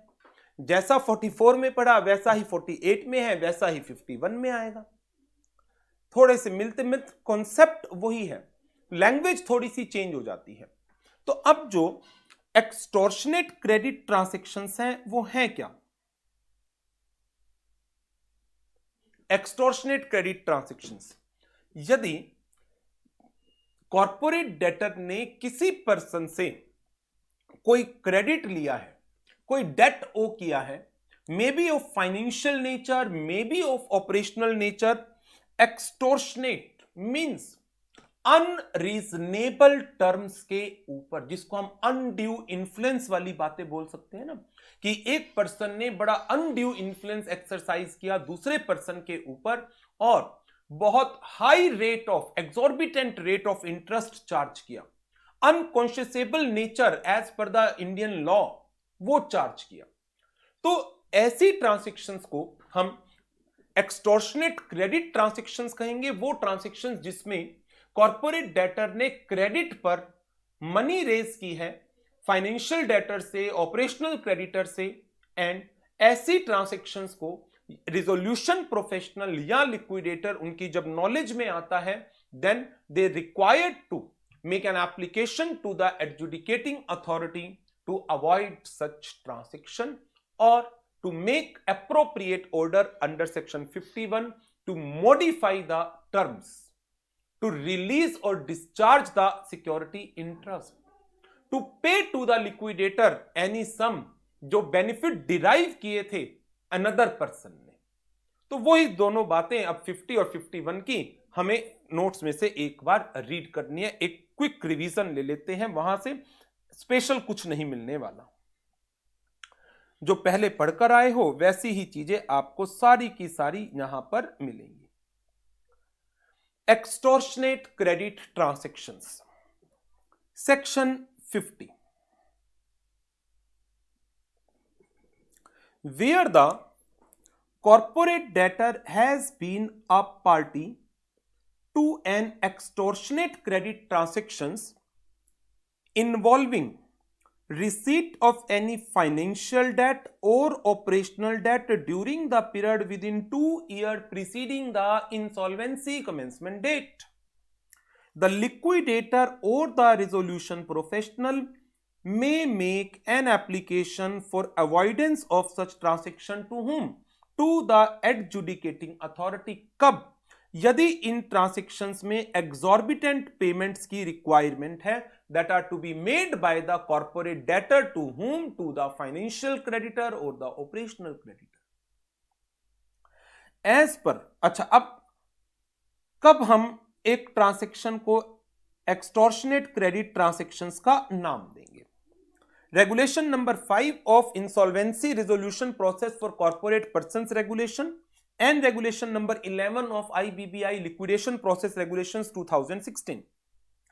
एक ट्रांजैक्शन एग्जॉर्बिटेंट क्रेडिट ट्रांजैक्शन होगी यदि उसकी टर्म्स में रिक्वायरमेंट है कि corporate debtor is required to make exorbitant payment in respect of the credit provided, और अनकॉन्शियसेबल ट्रांजैक्शन है under the principle of law relating to the contracts. बड़ा सिंपल सा सेक्शन है, खत्म भी हो गया। 51 ये उससे भी ज्यादा सिंपल है, सिमिलर टू सेक्शन 44 एंड 48। यदि एडजुडिकेटिंग अथॉरिटी ने सेक्शन 50 में एप्लीकेशन दी है, एडजुडिकेटिंग अथॉरिटी के पास सेक्शन 50 में एप्लीकेशन आई है in relation to a credit transaction, जहां पर उनको लग रहा है कि corporate debtor is required to make exorbitant payment, then by order वो किन बातों को के डिसीजन दे सकते हैं।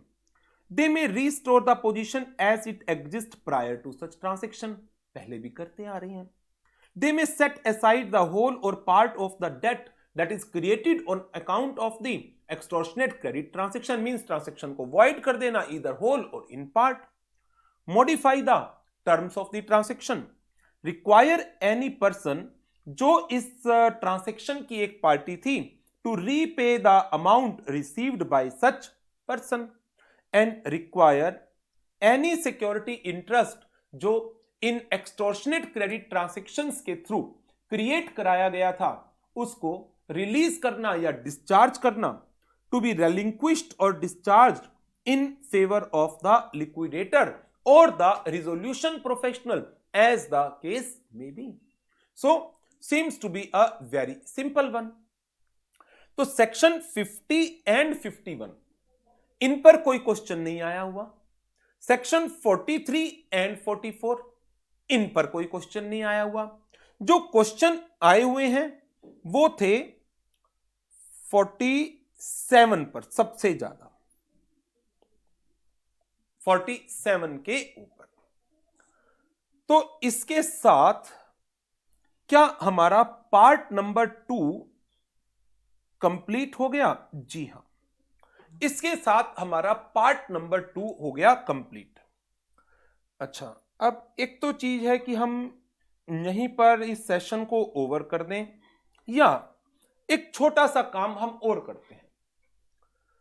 छोटा सा एक ब्रेक लेते हैं 2-3 मिनट का, और उसके बाद पार्ट नंबर 3 के 2 section number 52 and 54 as such बहुत इंपॉर्टेंट नहीं है, लेकिन सिलेबस में है तो मैं आपको इन दोनों सेक्शंस को भी और कवर करा देता हूं। अब आप कहेंगे सर सेक्शन 53 का क्या? सेक्शन 53 तो बहुत बहुत इंपॉर्टेंट सेक्शन है, तो इसकी डिस्कशन तो एक सेपरेट हम करेंगे। इसकी डिस्कशन और एक सेपरेट क्लास के अंदर कवर अप करेंगे। 52 एंड 54 इसको हम कवर अप कर लेंगे इसी सेशन के अंदर। 2-3 मिनट का ब्रेक लेते हैं, ब्रेक के बाद फिर इसको करेंगे, ठीक है?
हाँ जी, कंटिन्यू करें। पार्ट 3 हमारा पेंडिंग है और पार्ट 3 के अंदर हम 2 सेक्शन इसी वीडियो में कवर कर रहे हैं, सेक्शन 52 एंड 54 को। सेक्शन नंबर 53 इसको हमने अलग से वीडियो में कवर अप कर रखा है, तो इस वीडियो में हम सिर्फ इन 2 टॉपिक्स को कवर अप करेंगे और इसके साथ ही हमारा लिक्विडेशन का जो प्रोसेस है वो कंप्लीट हो जाएगा।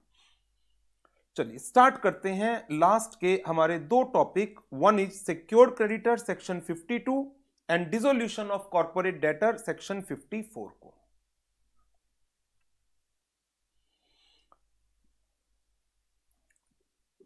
टॉपिक नंबर 4 था एक्सटॉर्शनेट क्रेडिट ट्रांजैक्शन। नेक्स्ट पेज पर लेता हूं।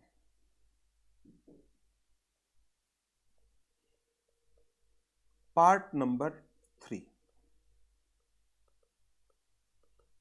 Of liquidation process.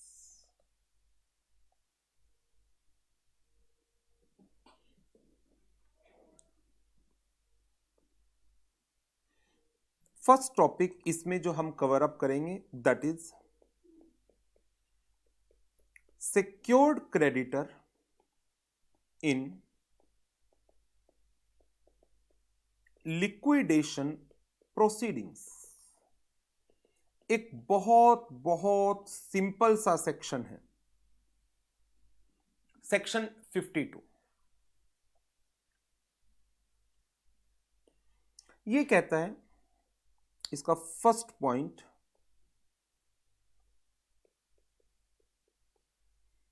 जो सिक्योर्ड क्रेडिटर है में उसके पास 2 ऑप्शन है। पहली option, relinquish its security interest to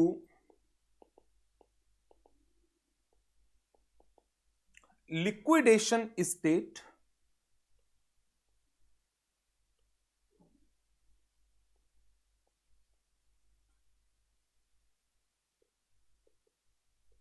and receive the proceeds from sale of assets by liquidator in the manner specified under section 53, जो डिस्ट्रीब्यूशन ऑफ असेट्स का manner है। या फिर उसके पास दूसरी क्या ऑप्शन है, realise the security interest in the manner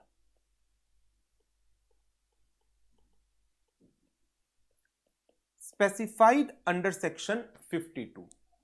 section 52 के अंदर जो मैनर स्पेसिफाई है उसी मैनर के अंदर अपने सिक्योरिटी इंटरेस्ट को रियलाइज करें। तो अब सेक्शन 52 ने क्या मैनर हमें बताया है। 53 में तो उसने क्या किया, लिक्विडेटर को ही दे दिया सिक्योरिटी इंटरेस्ट और कहा कि आप ही असेट्स को रियलाइज करके हमें पैसे दे देना। लेकिन सेक्शन 52 में वो कह रहे हैं मैं अपने आप रियलाइज करूंगा अपना सिक्योरिटी इंटरेस्ट। ठीक है, आप अपने आप रियलाइज करेंगे, इट्स ओके। सेक्शन 52 उसका आपको एक कंप्लीट मैनर बता देता है। तो चलिए अब उस मैनर की बात कर लेते हैं।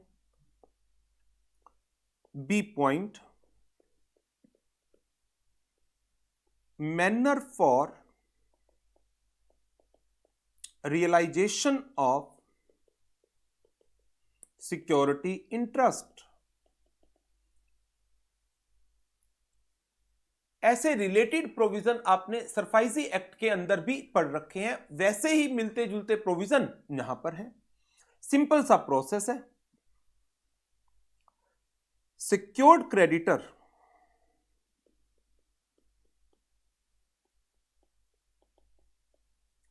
shall inform the liquidator of security interest and identify the assets subject to security interest which are to be realized. तो सबसे पहला काम सिक्योर्ड क्रेडिटर ने लिक्विडेटर को इन्फॉर्म किया और उन असेट्स को आइडेंटिफाई किया जिन पे उसको अपना सिक्योरिटी इंटरेस्ट रियलाइज करना है. सिंपल. अब क्या होगा? अब लिक्विडेटर की बारी आ गई. Liquidator shall verify the security interest and permit the secured creditor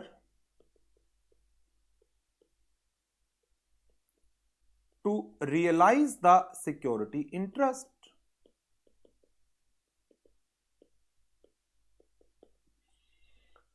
और वो उतना सिक्योरिटी इंटरेस्ट अलाउ करेगा to the extent it is been recorded in the information utility. और वेरिफिकेशन इस तरीके से होगा जो बोर्ड ने मैनर बता रखा है उस तरीके से.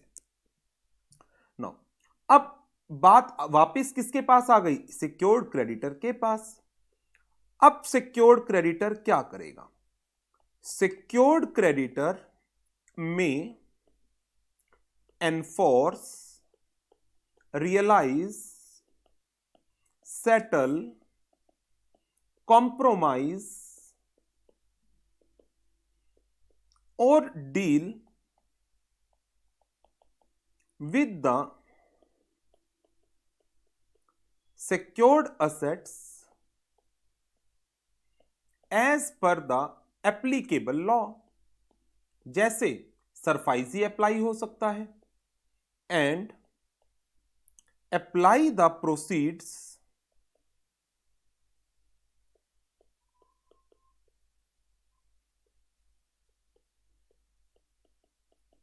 to recover the debts.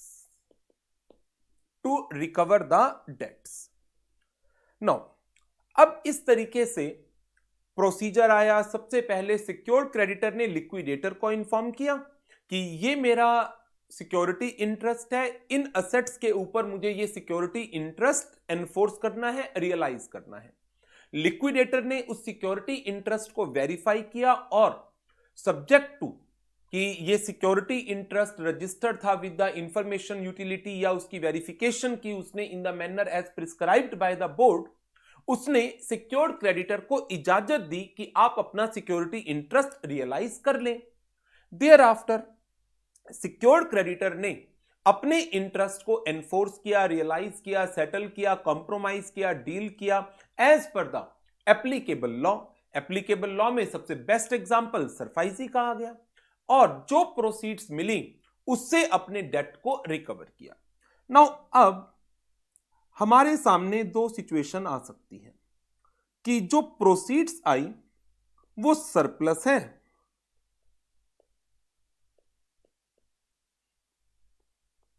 और दूसरा केस हो सकता है जो प्रोसीड्स आई हैं वो डेफिसिट है, कम है. यदि प्रोसीड्स सरप्लस आ जाती है तो सिक्योर्ड क्रेडिटर क्या करेगा? Tender to the liquidator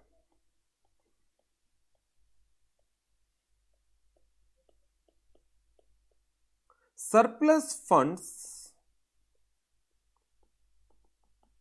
received from enforcement of secured assets.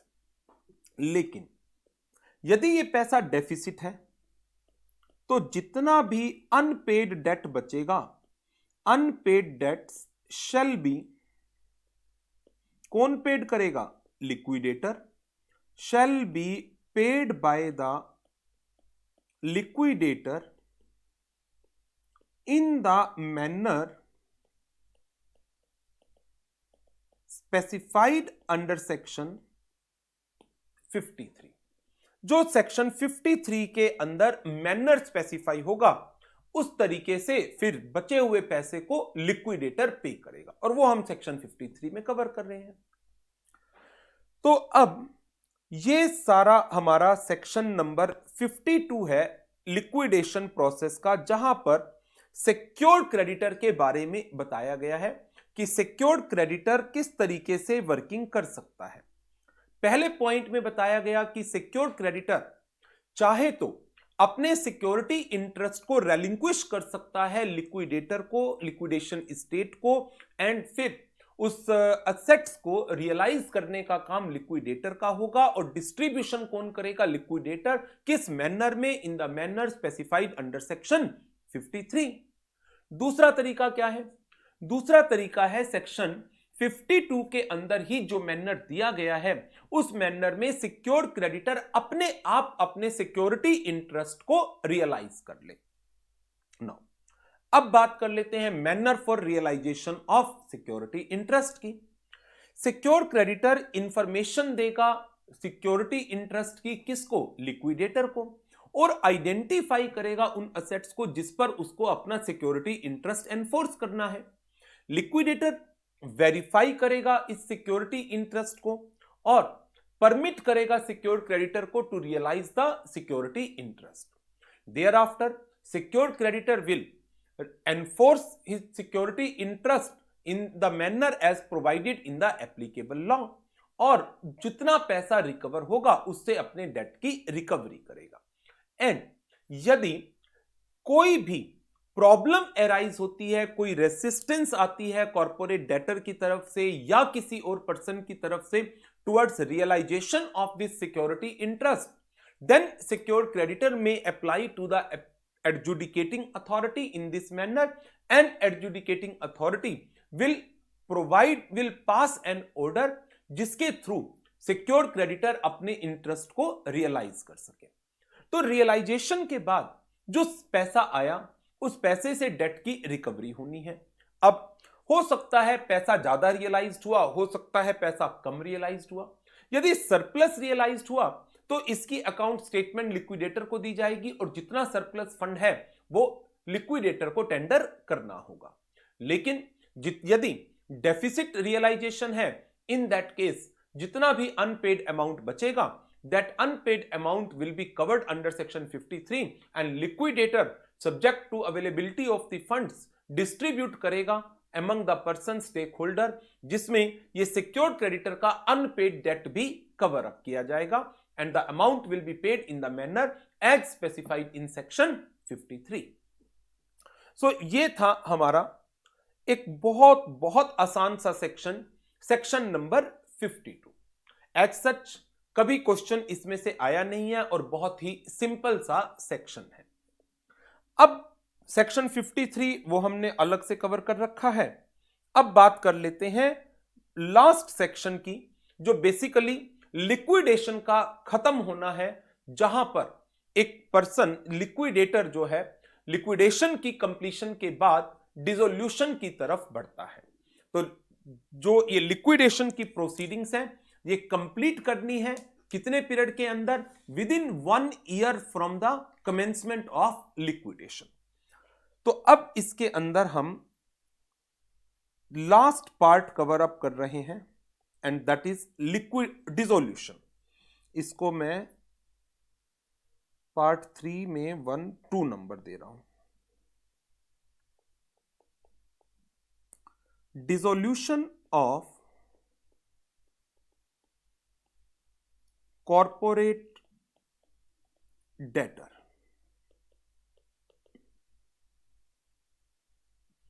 इसमें हम 2 चीजों को कवर अप करेंगे। Number 1,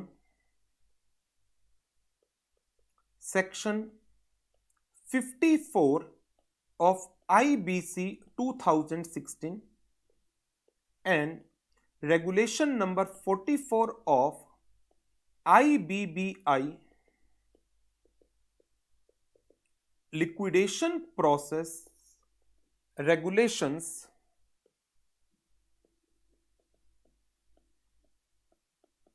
2016.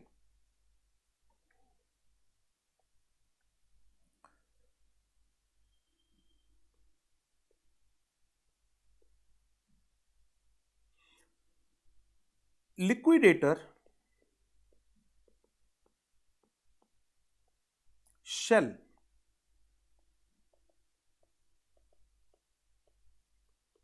liquidate the corporate debtor within 1 year, 1 साल के अंदर अंदर from liquidation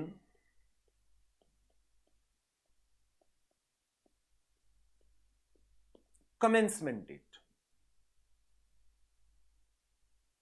from liquidation commencement date के 1 साल के अंदर लिक्विडेटर को कॉर्पोरेट डेटर को लिक्विडेट करना है। अब हमारे पास दो सिचुएशन है। सिचुएशन 1, लिक्विडेशन कंप्लीट हो गया, लिक्विडेशन कंप्लीट नहीं हुआ। Liquidation not completed. Situation 2, liquidation completed.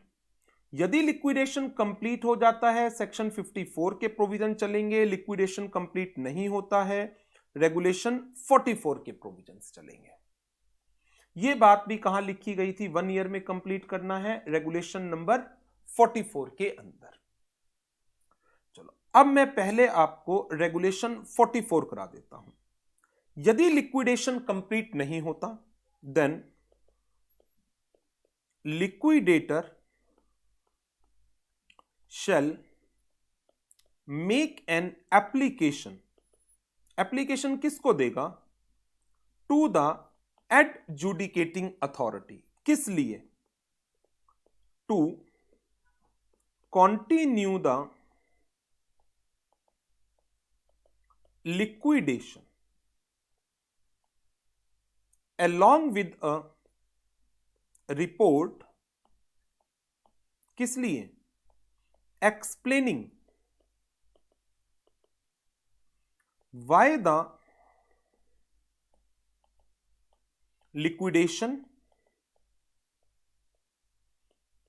Has not been completed, liquidation क्यों कंप्लीट नहीं हो पाया, and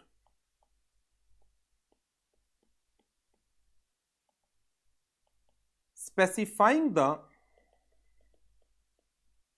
additional time required for completion। ये रेगुलेशन 44 के अंदर कवरेज आ जाएगी कि यदि 1 year from the liquidation commencement date liquidation complete नहीं होता तो लिक्विडेटर एक एप्लीकेशन देगा एडजुडिकेटिंग अथॉरिटी को to continue the liquidation along with a report, जिसमें वो एक्सप्लेन करेगा कि लिक्विडेशन क्यों कंप्लीट नहीं हो पाया है और उसको कितना एडिशनल टाइम और चाहिए लिक्विडेशन को कंप्लीट करने का। लेकिन यदि लिक्विडेशन कंप्लीट हो जाता है तो क्या करना है? Liquidator shall make an application किसको? To adjudicating authority. किस लिए? किस लिए ये एप्लीकेशन दी जाएगी? For dissolution of corporate debtor. ये जब एप्लीकेशन आ जाएगी, अब एडजुडिकेटिंग अथॉरिटी क्या करेगी? Adjudicating authority shall pass an order for dissolution, किसका? कॉर्पोरेट डेटर का, ऑफ कॉर्पोरेट डेटर, किस डेट से? From date of that order, जिस डेट को उसने ऑर्डर पास किया, और इस ऑर्डर की एक कॉपी फॉरवर्ड करनी है। Copy of such order shall be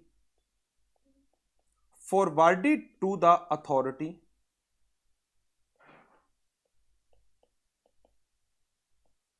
with whom corporate debtor is registered.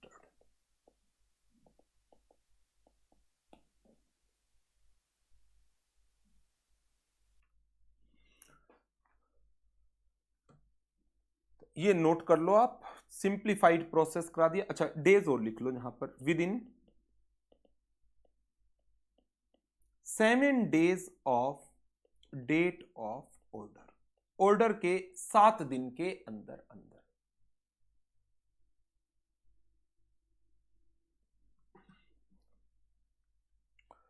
तो ये कंप्लीट डिसोल्यूशन का प्रोसेस हो गया कि 1 ईयर के अंदर अंदर डिसोल्यूशन कंप्लीट करना है। लेकिन यदि डिसोल्यूशन कंप्लीट नहीं होता तो लिक्विडेटर एक एप्लीकेशन देगा। एप्लीकेशन किसको दी जाएगी? एडजुडिकेटिंग अथॉरिटी को। किस पर्पस के लिए? टू कंटिन्यू द लिक्विडेशन, कि लिक्विडेशन को कंटिन्यू करने की इजाजत दी जाए, और एक रिपोर्ट देगा जिसमें वो रीजंस बताएगा क्यों लिक्विडेशन वो कंप्लीट नहीं कर पाया है, और एक एडिशनल टाइम स्पेसिफाई करेगा जितने पीरियड में वो लिक्विडेशन को कंप्लीट कर सकता है।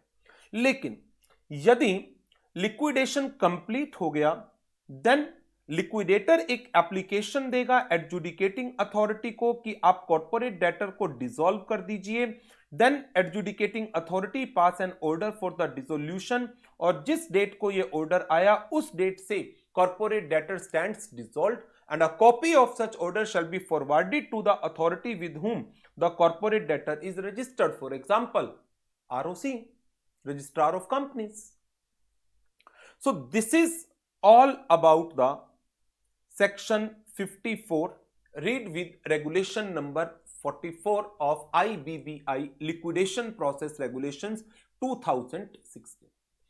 तो इसके साथ हमारा लिक्विडेशन एंड डिसोल्यूशन का टॉपिक कंप्लीट होता है। एक सेक्शन 53 है, वो हमने अलग से कवर कर रखा है। तो अब सेक्शन 33 से लेकर सेक्शन 54, 33 से 54 ये हमारे कंप्लीट हो जाते हैं, और इसके क्वेश्चंस भी जो थे वो भी हमने साथ साथ कवर अप कर लिए हैं।